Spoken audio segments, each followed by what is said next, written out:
பிரியமானவர்களே, கர்த்தர் நல்லவர். இந்த நாள் நிச்சயமாகவே இது கர்த்தர் உண்டு பண்ணின நாள். இந்த நாளில் நாம் களி கூர்ந்தும் மகிழ்வோம். ஆண்டவராகிய இயேசு கிறிஸ்துவின் நாமத்தினால இந்த விசுவாச போதனைகளை கேட்கும்படியாக நான் உங்கள் ஒவ்வொருத்தரையும் வாழ்த்தி ஆசீர்வதிக்கிறேன். கர்த்தர் நல்லவர். இன்றைக்கும் நாம் சத்தியத்திற்குள்ள போகலாம். யோவான் 15வது அதிகாரம் 4-5 வசனங்கள். யோவான் 15:4-5 வசனங்கள். என்னில் நிலைத்திருங்கள், நானும் உங்களில் நிலைத்திருப்பேன். கொடியானது திராட்சை செடியில் நிலைத்திராவிட்டால் அது தானாய் கனி கொடுக்க மாட்டாதது போல நீங்களும் என்னில் நிலைத்திராவிட்டால் கனி கொடுக்க மாட்டீர்கள். நானே திராட்சை செடி, நீங்கள் கொடிகள். ஒருவன் என்னிலும் நான் அவனிலும் நிலைத்திருந்தால் அவன் மிகுந்த கனிகளை கொடுப்பான். என்னை அல்லாமல் உங்களால் ஒன்றும் செய்யக்கூடாது.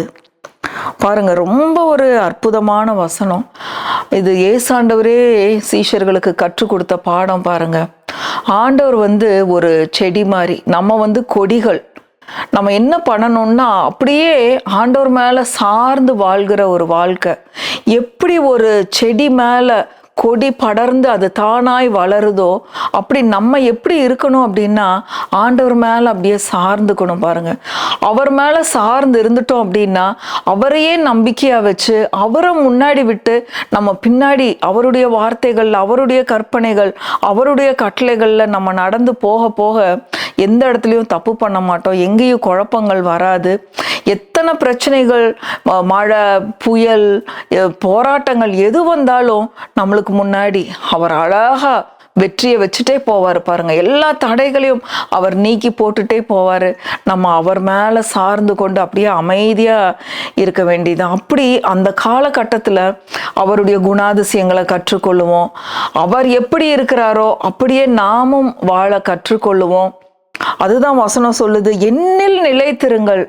நீங்க என்னில் நிலைத்திருங்கள். எப்படி ஒரு செடி, கொடியானது செடியில் அப்படியே அது சார்ந்து கொண்டு அதில் அப்படியே வளருதோ. இப்போ ஒரு மணி பிளான்ட் வீட்டில் வளர்க்குறோம்.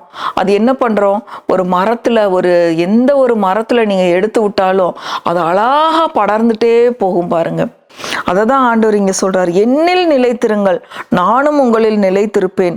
கொடியானது திராட்சை செடியில் நிலைத்திராவிட்டால், அந்த கொடியை நீங்க பிடிங்கி போட்டு பாருங்க, அது வாடி ஒண்ணுக்கு இல்லாம போயிடும்.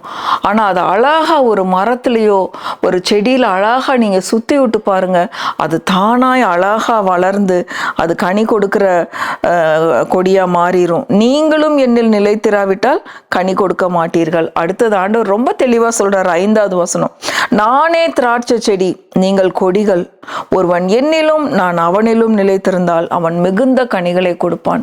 ஒருவேளை இன்றைக்கு இந்த செய்தியை கேட்டுக்கொண்டு இருக்கிற யாரா இருந்தாலும் சரி, நான் ஒரு மொட்டை மரம் மாதிரி இருக்கனே, எனக்குள்ள கனிகள் இல்லையே, எந்த ஒரு ஆசீர்வாதமும் இல்லை அப்படின்னு சொல்லி நீங்க புலம்பிக் கொண்டு இருப்பீங்க அப்படின்னா, நீங்க இந்த நாள்ல செய்ய வேண்டிய காரியம் அமைதியா, அப்படியே எப்படி ஒரு கொடி செடியை சார்ந்து அமைதியா பேசாம இருக்கோம், அந்த மாதிரி ஆண்டவரே என்னுடைய வாழ்க்கையை நான் உங்களுக்கு அர்ப்பணிக்கிறேன்னு சொல்லிட்டு நம்ம அமைதியா அவர் கரத்துல இருக்கும் பொழுது அவர் எல்லாவற்றையும் பார்த்து கொள்வார். அதற்கு ஆதாரமா முக்கியமான ஒரு வசனம் சொல்றேன் பாருங்க.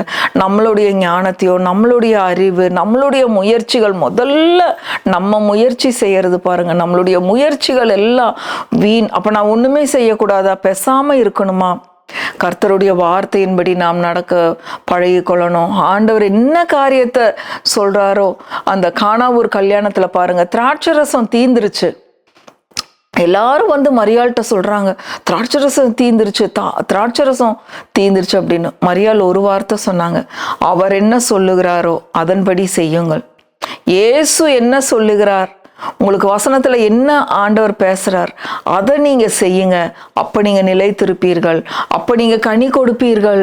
இந்த வாழ்க்கையை நம்ம கற்றுக்கொள்ளணும். பாருங்க, நம்மளுடைய எல்லா முயற்சிகளும், இத்தனை வருஷம் நீங்க முயற்சி பண்ணி தோத்து போயிட்டீங்களா?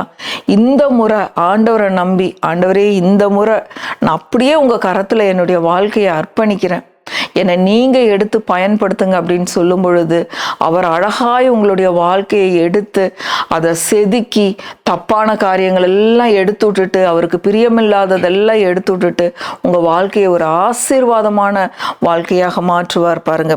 இதுக்கு ஆதாரமா ரொம்ப ஒரு முக்கியமான வசனம் பாருங்க, கலாத்தியர் 2வது அதிகாரம் 20வது வசனம். கலாத்தியர் 2:20 பாருங்க. கிறிஸ்துவுடனே கூட, அதை எடுத்து நம்ம வாசித்துருவோம். கலாத்தியர் 2வது அதிகாரம் 20வது வசனம். கிறிஸ்துவுடனே கூட சிலுவையில் அறையப்பட்டேன், ஆயினும் பிழைத்திருக்கிறேன். இனி நான் அல்ல, கிறிஸ்துவே எனக்குள் பிழைத்திருக்கிறார்.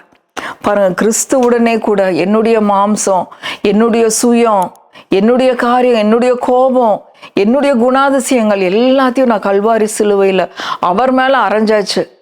இனி நான் இல்லை, எனக்குள் வாழ்ந்து கொண்டிருக்கிற இயேசுவே எனக்குள் இருந்து பிழைத்து கொண்டிருக்கிறார்.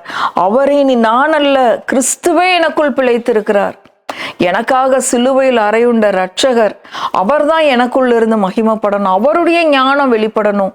எப்படி இப்படி இருந்தவனுடைய வாழ்க்கை இந்த மாதிரி மாறுச்சு அப்படின்னா அவர் நாம மகிமைப்படும்படியா நம்ம ஒண்ணுமில்லாம போகணும்னா நம்ம அவருக்குள்ள மறைஞ்சு கொண்டிருக்கணும்.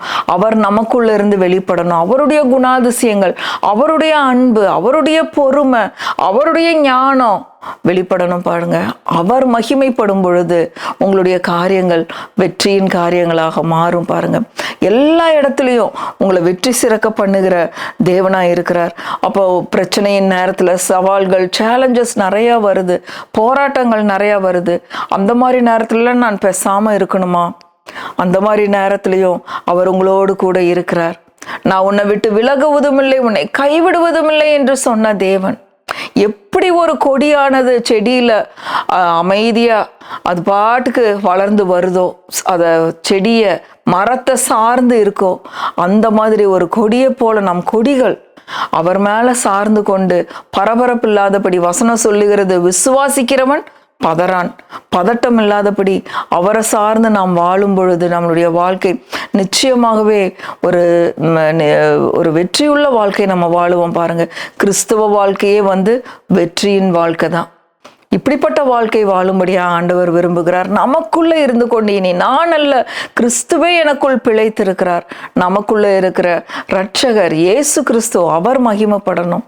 அவருக்கே எல்லா மகிமையும். அப்படிப்பட்ட வாழ்க்கை வாழ நம்ம ஒவ்வொருத்தருக்கும் கர்த்தர் கிருபை செய்வாராக. இந்த வார்த்தைகள் எல்லாம் குறித்து வைத்து கொள்ளுங்கள். எல்லா பாரங்களையும் அவர் மீது வையுங்க.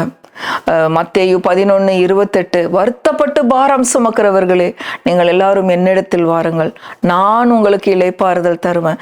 என்னுடைய நுகத்தை உங்க மேல ஏற்றுக்கொள்ளுங்கள். என்னுடைய நுகம் மெதுவாயும் என்னுடைய சுமை லகுவாயும் இருக்கு, என்னிடத்தில் கற்றுக்கொள்ளுங்கள் அப்படிங்கிறாரு.